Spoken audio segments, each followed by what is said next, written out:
Ne préjugeons pas, Madame la Présidente, je vous remercie, mais nous devons trouver un consensus. D'abord, j'étais très étonné de voir effectivement toutes ces personnes qui sont venues écouter notre commission, écouter nos travaux. Et je me suis dit, le gouvernement a envoyé énormément de fonctionnaires pour être là, pour être prêt à se battre et pour soutenir M. Robillard dans ses amendements de suppression. Non, en fait, il n'en est rien, mais je pense qu'il est assez grand pour se débrouiller tout seul.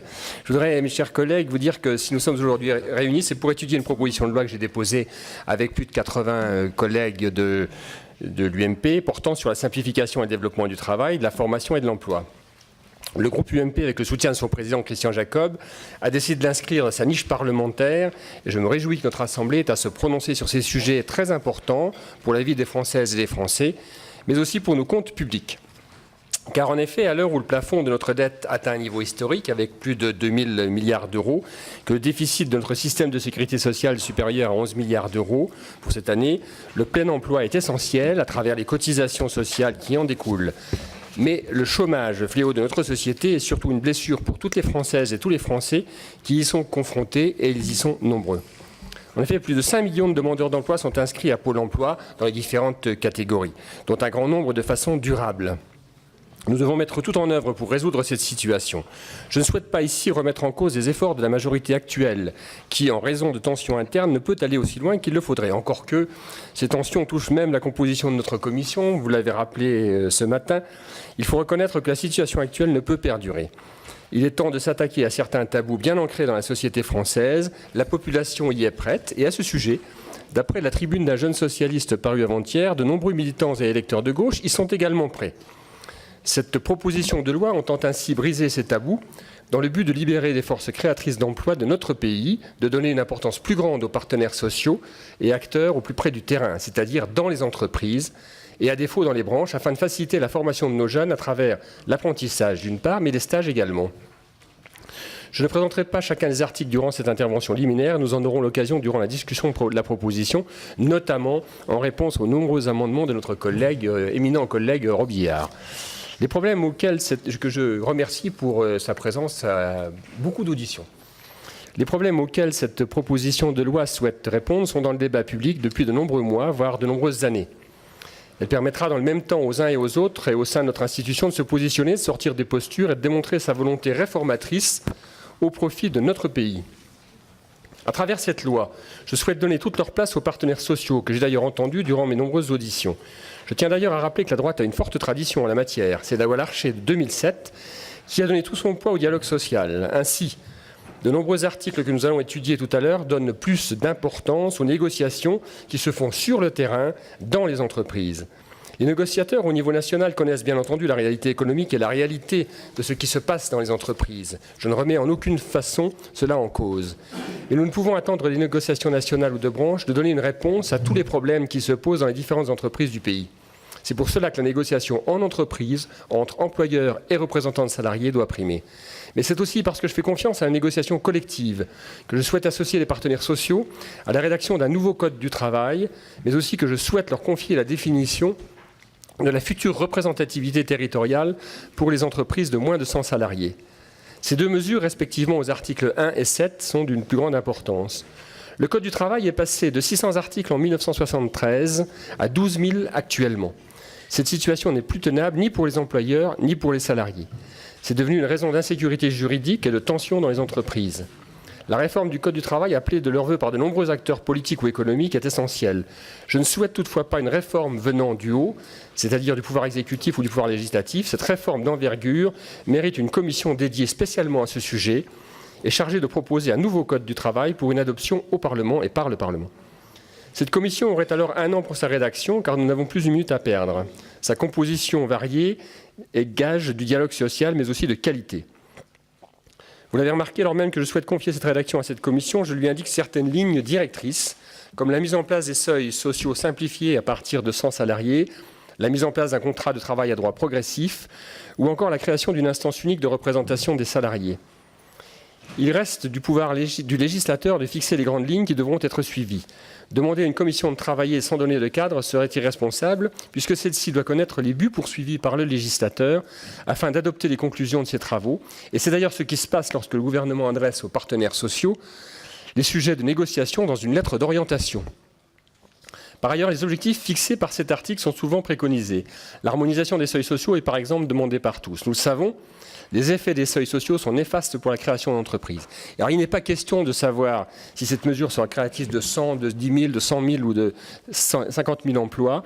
Dès lors qu'elle simplifiera la vie des entreprises, qu'elle sera favorable à la création d'emplois, c'est une mesure à prendre. Il existe actuellement plus de 30 seuils différents. Comment voulez-vous que les chefs d'entreprise s'y retrouvent ? La représentation des salariés n'est pas une entrave aux embauches. Dans le système proposé par la présente proposition de loi, tous les salariés seront représentés. Alors certes, les entreprises entre 50 et 100 salariés n'auront pas, par exemple, de comité d'entreprise. Pourtant, les salariés continueront à être représentés. L'article 7 propose en effet une représentation territoriale des salariés. Ainsi, les salariés de toutes les entreprises, y compris les moins de 10 salariés, seront représentés. Cette proposition est une avancée et non une régression. Il faut faire confiance aux partenaires sociaux. Cet article propose dans le même temps qu'une négociation interprofessionnelle et multiprofessionnelle pose les bases de cette représentation pour une adoption au Parlement par la suite. Une mesure qui, je l'admets, probablement, Madame la Présidente, est clivante, est la proposition de revenir aux 39 heures par semaine dans le privé et dans le public. Cela fait de nombreuses années, s'il y a que celle-ci qui ne passe pas, Madame la Présidente, ce sera très bien. Cela fait de nombreuses années que les uns et les autres nous dénonçons les 35 heures. Le temps de travail n'est pas un gâteau qui se partage, il n'y a pas un bloc travail que l'on pourrait diviser équitablement entre tous.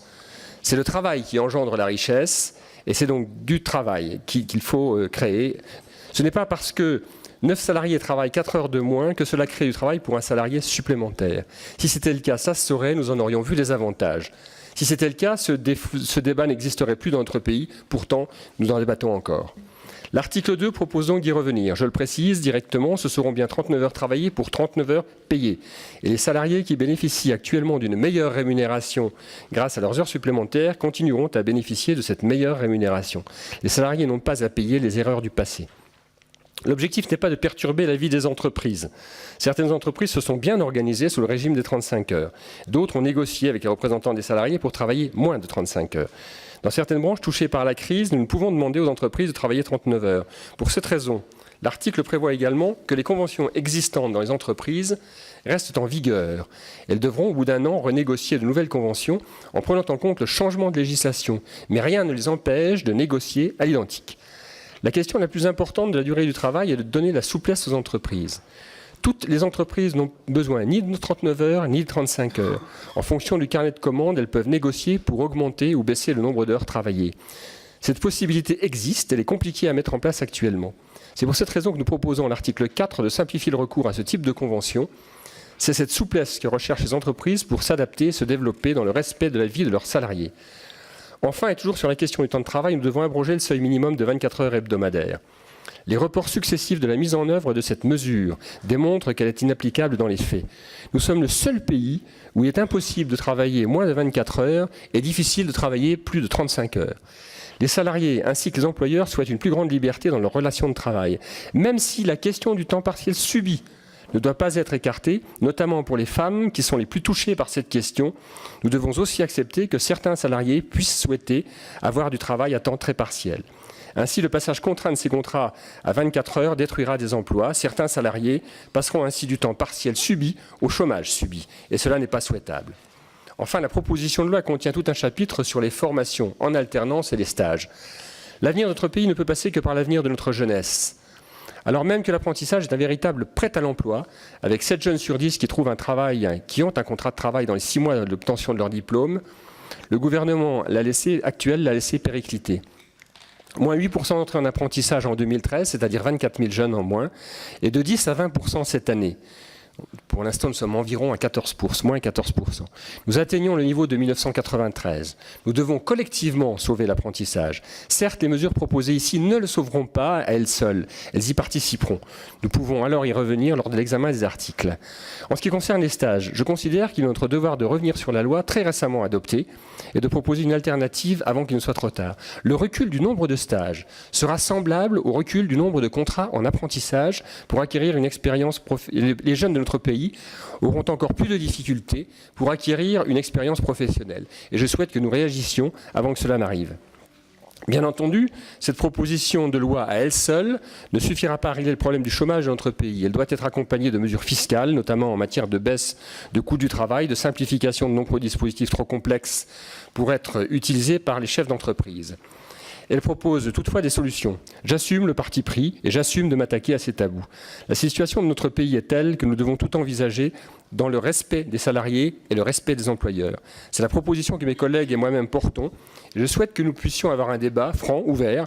Et pour reprendre les mots du Premier ministre le 29 septembre, je compte sur l'intelligence collective. Je vous remercie, mes chers collègues. Je tiens à remercier particulièrement notre présidente, la féliciter pour sa réélection à la tête de notre commission ce matin, brillamment. Mais permettez-moi aussi de remercier très sincèrement les administratrices pour la qualité de leur travail. Merci, Monsieur Cher.